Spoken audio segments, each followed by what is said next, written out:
안녕하세요. 사연을 시작하기에 앞서 구독과 좋아요 부탁드려요. 감사합니다. 사연 시작해 볼게요. 결혼 초기에는 정말 행복했어요. 남편과 저는 서로를 아끼며 살았고 시댁 식구들과도 원만한 관계를 유지하고 있었거든요. 시어머니는 따뜻하신 분이셨고 시아버지도 무뚝뚝하지만 속정이 깊으신 분이었죠. 무엇보다 시동생도 예의 바르고 착한 청년이었어요. 그때 저는 첫 아이를 임신한 상태였어요. 입덧도 심하고 몸도 무거워져서 회사 일을 계속하기가 힘들었거든요. 남편과 상의한 끝에 아이가 어느 정도 클 때까지는 집에서 육아에 전념하기로 했어요.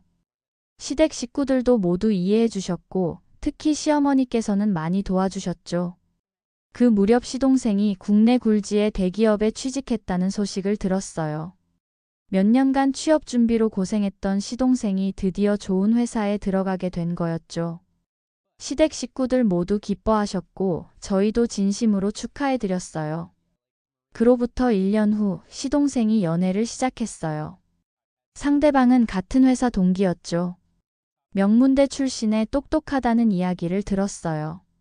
시동생이 여자친구를 집에 데려온 날 저희도 함께 저녁을 먹었는데 첫인상은 나쁘지 않았어요. 그런데 시동생이 결혼한 후부터 동서의 태도가 확실히 달라졌어요. 저를 대하는 태도에서 어딘가 우월감 같은 게 느껴졌거든요. 특히 제가 집에서 아이만 키우고 있다는 걸 알고 나서는 더욱 그랬죠. 특히 명절 때가 제일 심했어요. 제가 전날에 시댁에 가서 새벽부터 일어나서 제사상 차리고 음식 준비를 다 해놓으면 동서는 그때서야 나타나는 거예요. 손 하나 까딱 안 하고 앉아서 음식만 먹더라고요. 그러고는 이런 말을 하는 거예요. 형님이 있어서 다행이에요. 저는 회사 일 때문에 이런 거 도와드릴 시간이 없어서. 형님은 시간 많으시니까 좋겠어요. 부러워요. 마치 제가 할 일 없어서 집안일이나 하고 있는 것처럼 말하는 거예요. 전날부터 와서 장보고 음식 만들고 했는데 그걸 보고 시간이 많다고 하니까 정말 어이가 없었어요. 그 이후로 동서의 말과 행동들이 점점 노골적으로 변했어요. 가족 모임에서도 자꾸 자신의 회사 이야기나 학벌, 친정에 대해 이야기하면서 저를 의식하는 듯한 말들을 했어요. 요즘 대기업은 복지가 정말 좋아요. 육아휴직도 길게 주고 복직도 보장되고요. 워킹맘들 지원 프로그램도 잘 되어 있어서 아이 키우면서 일하기 좋거든요. 마치 제가 능력이 없어서 집에서 아이나 키우고 있다는 식으로 들렸어요. 더 기가 막혔던 건 제가 임신 중에 샀던 육아용품들을 볼 때였어요. 형님, 이런 건 굳이 비싼 브랜드로 살 필요 없는데요. 어차피 금방 못 쓰게 되잖아요.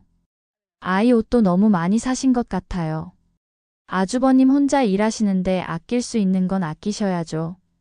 마치 제가 경제관념 없이 돈을 쓰고 있다는 식으로 말하는 거예요. 사실 다 선물로 들어온 것들이었거든요. 결정적인 사건은 제가 둘째를 가졌을 때였어요. 가족 모임에서 임신 소식을 전했는데 동서가 이런 말을 하는 거예요. 형님, 둘째까지 가지시면 복직은 더 어려워지는 거 아니에요? 요즘 같은 시대에 경력 단절되면 다시 취업하기 정말 힘들다고 하던데요. 아이들 교육비도 많이 들 텐데 아주버님 벌이로는 부담되지 않으세요? 그 말을 듣는 순간 정말 화가 났어요. 마치 저희가 계획 없이 아이를 가졌고 경제적으로 무능하다는 식으로 말하는 거였거든요. 남편도 참을 수 없다는 표정이었어요. 저만 무시하는 게 아니라 저와 남편까지도 무시하는 발언이었죠. 결국 그날 큰 다툼이 벌어졌죠. 지금 동서 그게 무슨 말이야? 내가 계속 좋게 넘어가려고 참았는데 너무 무시하는 거 아니야? 무시가 아니라 현실적인 조언을 하는 건데요. 조언? 그게 조언이야? 그냥 우리를 무시하는 거잖아. 시댁에서 큰 소동이 벌어졌어요. 시어머니께서 중재하려고 하셨지만 이미 쌓인 감정이 폭발한 상태였죠. 그날 저희는 일찍 집으로 돌아왔고 그 이후로 시동생 부부와는 연락을 끊었어요. 시어머니께서 몇 번 중재하려고 하셨지만 저희는 마음을 바꾸지 않았어요. 동서가 진심으로 사과하지 않는 이상 관계를 회복할 생각이 없었거든요. 그렇게 거의 10년이 흘렀어요.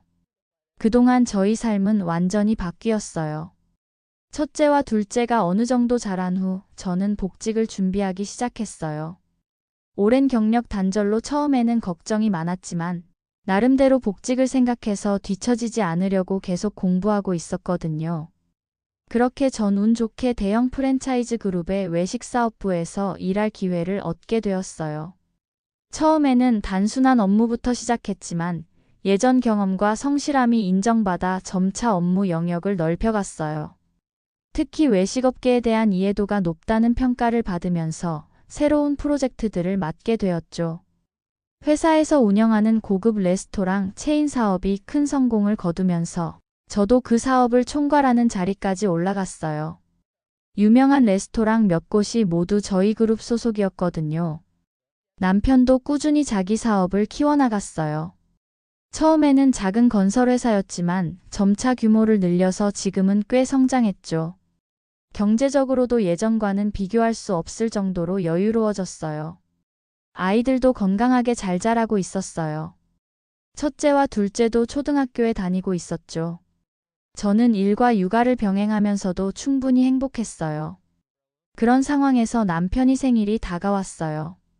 올해는 특별히 좋은 곳에서 식사를 하자고 해서 제가 담당하고 있는 고급 레스토랑에 예약을 잡았어요. 프렌치 레스토랑이었는데 저희 그룹의 플래그십 매장이었어요. 그날 저녁 저희 가족은 기분 좋게 레스토랑에 갔어요. 아이들도 오랜만에 레스토랑에 온다며 들떠 있었어요. 음식도 정말 맛있었고 분위기도 완벽했죠. 여보, 여기 음식도 맛있고 분위기 괜찮네. 고마워. 그렇죠? 여기 셰프가 정말 실력이 좋거든요. 저희는 즐겁게 대화하면서 식사를 하고 있었어요. 정말 행복한 시간이었죠. 그런데 식사가 거의 끝나갈 무렵 갑자기 익숙한 목소리가 들렸어요. 고개를 돌려보니 동서가 친구들과 함께 저희 테이블 쪽으로 걸어오고 있었어요. 10년 만에 보는 동서의 모습은 예전보다 조금 나이가 들어 보였지만 여전히 잘 차려입고 있었어요. 하지만 예전처럼 당당한 모습은 아니었죠. 어딘가 피곤해 보이고 여유롭지 못한 기색이 역력했어요. 동서는 저희를 보더니 잠시 망설이다가 친구들에게 뭔가 말한 후 혼자 저희 테이블로 다가왔어요. 어머, 이게 누구야? 형님, 정말 오랜만이네요.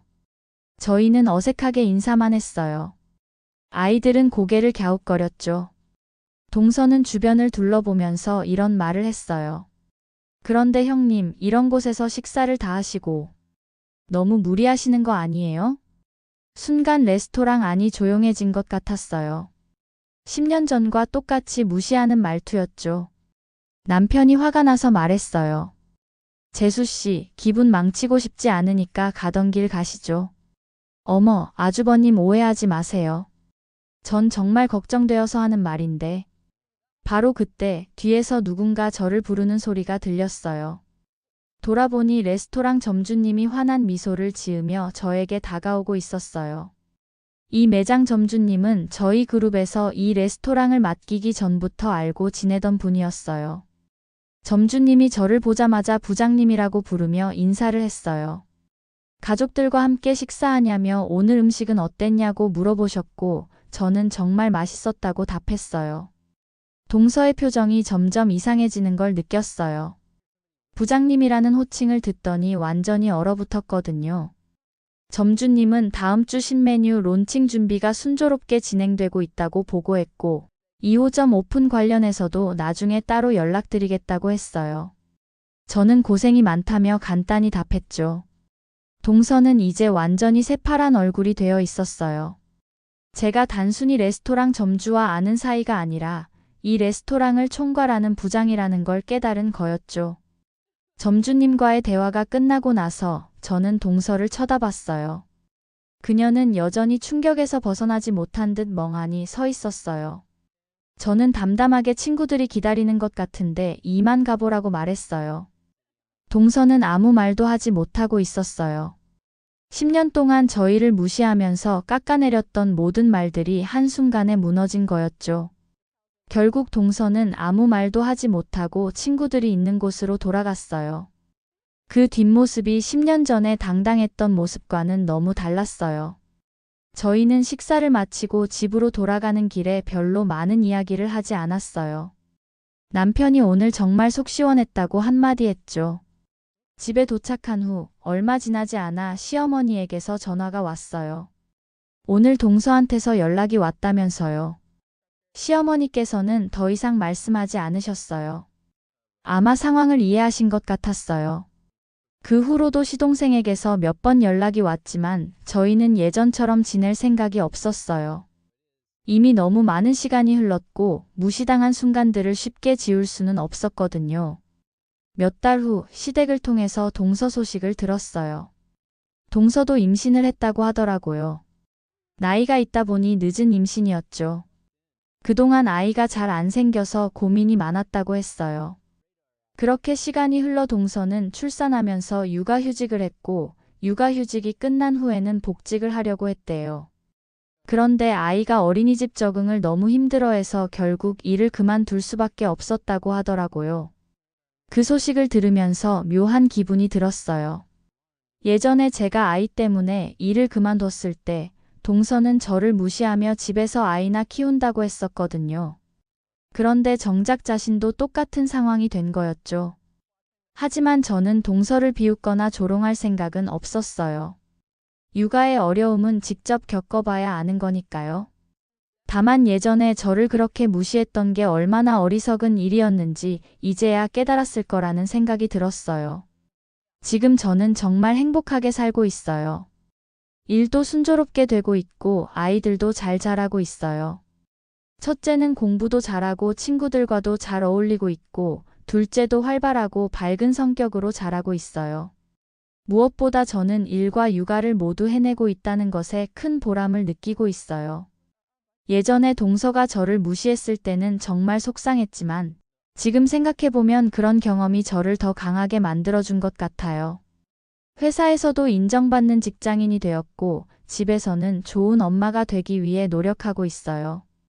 남편과의 관계도 더욱 돈독해졌고 가족 모두가 서로를 아끼며 살고 있어요. 가끔 시댁에서 동서 소식을 전해줄 때가 있어요. 육아로 힘들어하고 있다는 이야기, 경제적으로 부담이 크다는 이야기들을 듣곤 하죠. 하지만 저는 그저 담담하게 들을 뿐이에요.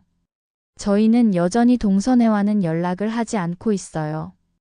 시댁 행사가 있을 때도 따로 시간을 맞춰서 가거나 아예 참석하지 않는 경우가 많아요. 굳이 불편한 상황을 만들 필요는 없다고 생각하거든요. 아이들도 이제 어느 정도 자랐기 때문에 고모가 있다는 걸 알고는 있지만 특별히 만나고 싶어 하지는 않아요. 어렸을 때부터 교류가 없었으니까 당연한 일이죠.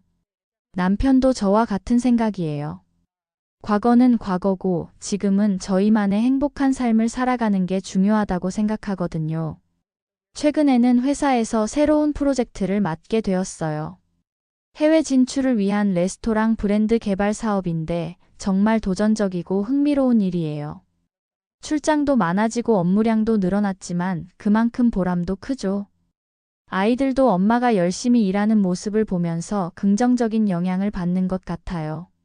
때로는 과거를 돌아보면서 만약 동서가 저를 그렇게 무시하지 않았다면 어떻게 됐을까 생각해보기도 해요. 아마 지금처럼 열심히 일하지 않았을 수도 있고 이렇게 성공하지 못했을 수도 있겠죠. 그런 면에서 동서의 무시와 조롱이 오히려 저에게는 동기부여가 되었던 것 같아요. 저는 그 사람들에게 보여주기 위해서 열심히 한 건 아니지만 결과적으로는 더 나은 사람이 될 수 있었거든요. 지금 저는 정말 만족스러운 삶을 살고 있어요. 물론 완벽하지는 않지만 제가 원하는 방향으로 살아가고 있다는 느낌이 들어요. 일도 즐겁고 가족도 행복하고 무엇보다 제 자신이 성장했다는 걸 느낄 수 있어요. 앞으로도 이런 마음가짐으로 살아가려고 해요. 다른 사람의 시선이나 평가에 신경 쓰지 않고 제 자신과 가족을 위해 최선을 다하는 거죠. 그날 레스토랑에서의 일은 저에게 정말 의미 있는 경험이었어요. 복수하려고 계획한 일은 아니었지만 그동안 저를 무시했던 사람에게 제 진짜 모습을 보여줄 수 있었거든요. 동서가 그때 얼마나 충격을 받았을지는 모르겠지만 적어도 사람을 외모나 상황만으로 판단하면 안 된다는 걸 깨달았을 거라고 생각해요. 그리고 자신이 그동안 얼마나 어리석은 행동을 했는지도 말이에요. 하지만 저는 더 이상 그런 일에 연연하지 않아요. 과거는 과거일 뿐이고 중요한 건 현재와 미래니까요. 저는 지금 제가 사랑하는 사람들과 함께 행복하게 살고 있고 그것만으로도 충분해요. 제 긴 이야기를 끝까지 들어주셔서 감사합니다. 구독과 좋아요, 알림 설정까지 잊지 마세요.